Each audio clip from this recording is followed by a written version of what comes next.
Magandang buhay Pilipinas, ito po ang eWord Channel nag-uulat. Kilala mo ba si Juan? Baka kapitbahay mo siya. Baka katrabaho mo.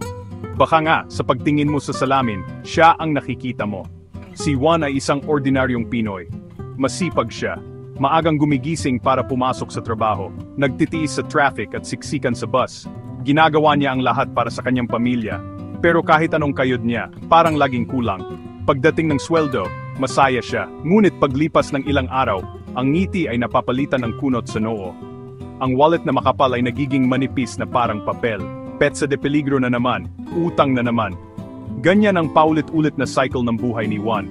Parang may mali, pero hindi niya alam kung ano. Iniisip niya, nagbabanat naman ako ng buto. Bakit ganito? Ang sagot ay simple lang, kaibigan. Ang problema ni Juan ay hindi ang liit ng kanyang kinikita. Ang problema ay kung paano niya ito ginagastos. May dalawang klase ng relasyon sa pera. Tignan mo kung saan ka nabibilang. Ang una ay ang sitwasyon kung saan ikaw ang nagtatrabaho para sa pera. Ito ang buhay ni Juan at ng marami sa atin. Dito, ang oras, lakas at talino mo ay ipinagpapalit mo sa sahod. Kung hindi ka magtatrabaho, wala kang pera. Ngayon, isipin mo ang pangalawang sitwasyon. Ito ang estado kung saan ang pera ang nagtatrabaho para sa iyo. Ano ang ibig sabihin nito? Ibig sabihin, kahit natutulog ka, kumikita ka. Kahit nagbabakasyon ka kasama ang pamilya mo, may pumapasok pa ring pera sa iyong bank account. Paano nangyayari iyon? Nang matauhan si Juan, alam niyang kailangan niyang gumawa ng pagbabago. Ang unang-unang hakbang, ang paggawa ng isang budget. Marami ang takot sa salitang budget dahil iniisip nila na ito ay paghihigpit sa sarili. Pero isipin mo ito, kaibigan, ang budget ay hindi kulungan. Ito ay mapa. Ito ang magsasabi sa iyo kung saan napupunta ang bawat piso mo. Ito ang magbibigay sa iyo ng kontrol. Para kang isang kapitan ng barko, hindi ka pwedeng maglayag ng walang mapa at direksyon. Paano gumawa ng budget? Simple lang. Step 1. Alamin mo kung magkano talaga ang pumapasok na pera sa iyo bawat buwan, your income. Isama mo ang iyong sahod, hatiin mo ito sa dalawang needs at wants. Ang needs ay mga bagay na hindi ka mabubuhay kung wala ito, tulad ng bayad sa upa, kuryente, tubig. Nang magkaroon na si Juan ng budget, natuklasan niya ang isang malaking katotohanan. Marami pala siyang pera na nasasayang sa mga wants. Dito na niya nalaman ang pangalawang sikreto. Dati, ang formula niya ay income minus expenses equals savings. Ang problema sa formula na ito, kadalasan, ang resulta ay zero. Dahil laging may dahilan para gumastos. Ang bagong formula ay simple, pero napakalakas. Income minus savings equals expenses. Ulitin natin, ito ang tinatawag na konsepto ng pay yourself first. Bago mo bayaran ang Meralco, ang unang-una mong babayaran ay ang iyong sarili sa hinaharap. Naging disiplinado si Juan sa kanyang budget at pag-iipon. Pagkalipas ng isang taon, nakaipon siya ng kanyang emergency fund na katumbas ng 6 na buwan niyang sahod. Ang pakiramdam, napakasarap. Mayroon siyang peace of mind. Naalala niya ang konsepto ng pagpapagana sa pera. Ang pera sa bangko ay ligtas, pero halos hindi ito tumutubo dahil sa inflation. Kailangan niyang hanapin ang susunod na hakbang, ang pag-i-invest. Ang pag-i-invest ay parang pagtatanim ng buto. Sa panahon ngayon, kahit may 1,000 ka lang, pwede ka nang magsimulang mag-invest.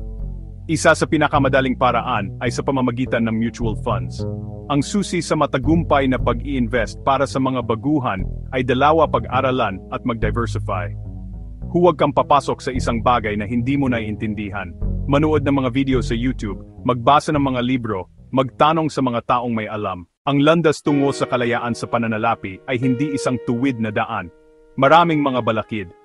Para kay Juan, ang mga pinakamalaking kalaban ay hindi mga numero sa kanyang budget. Ang una ay ang takot. Takot siyang mag-invest dahil paano kung malugi? Paano kung mawala ang pinaghirapan niyang ipon? Ang pangalawang kalaban ay ang duda. May mga araw na tatanungin ni Juan ang kanyang sarili, kaya ko ba talaga to? Ang pangatlong kalaban, at marahil ang pinakamalakas, ay ang tukso. Ang tukso ay nasa lahat ng dako. Sa mga sales sa mall, sa mga ads sa social media, sa mga yaya ng barkada. Ang pagbabago sa buhay pinansyal ay hindi isang sprint. Ito ay isang marathon. Hindi sapat ang paunang sigla. Ang kailangan ay disiplina para magpatuloy kahit nawawala na ang motivation. Ito ay isang kalamnan na kailangan mong i-ehersisyo araw-araw. Nag-develop siya ng mga sistema at habits para tulungan siyang manatili sa kanyang plano. Isa sa mga pinakamabisang teknik na ginamit niya ay ang automation. In-automate niya ang kanyang pag-iipon at pag-i-invest. Nag-set up siya ng automatic transfer mula sa kanyang payroll account papunta sa kanyang savings at investment accounts tuwing araw ng sahod. Nagsagawa rin siya ng regular na money date sa kanyang sarili. Isang beses sa isang linggo o 2 beses sa isang buwan, umuupo siya para i-review ang kanyang budget. Ang pagkakita na lumalaki ang kanyang net worth ay nagbibigay sa kanya ng motivation. Lumipas ang 5 taon. Ang Juan na dati ay laging problemado tuwing petsa de peligro ay ibang-iba na. Hindi siya naging bilyonaryo sa isang iglap. Hindi siya nanalo sa loto. Ang pagbabago ay dahan-dahan, ngunit totoo at matatag. Ang kanyang emergency fund ay buo at hindi nagagalaw. Ang kanyang investment portfolio na nagsimula sa palibo-libo lang ay lumago na ng malaki. Ang pinakamalaking pagbabago ay hindi sa kanyang bank account kundi sa kanyang pagkatao. Wala na ang kaba at stress na dati niyang nararamdaman tuwing isipin ang pera. Napalitan ito ng kapayapaan ng isip at kumpiyansa.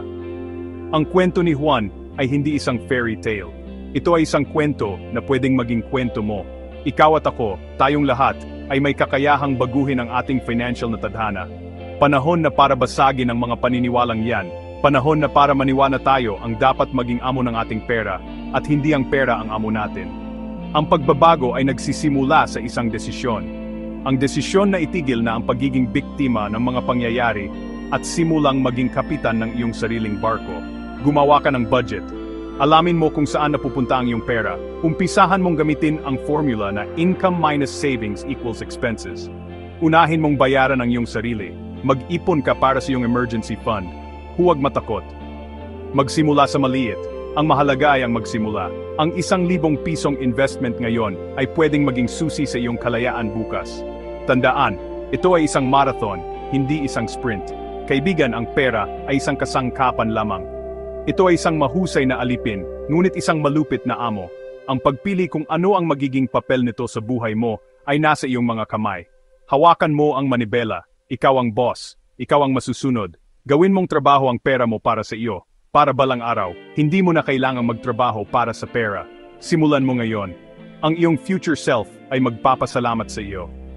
Please share at like po at mag-subscribe para po sa susunod na upload content. Ito po, ang eWord Channel. God bless everyone. Mabuhay Pilipinas. Salamat po, ingat-ingat. See you next video.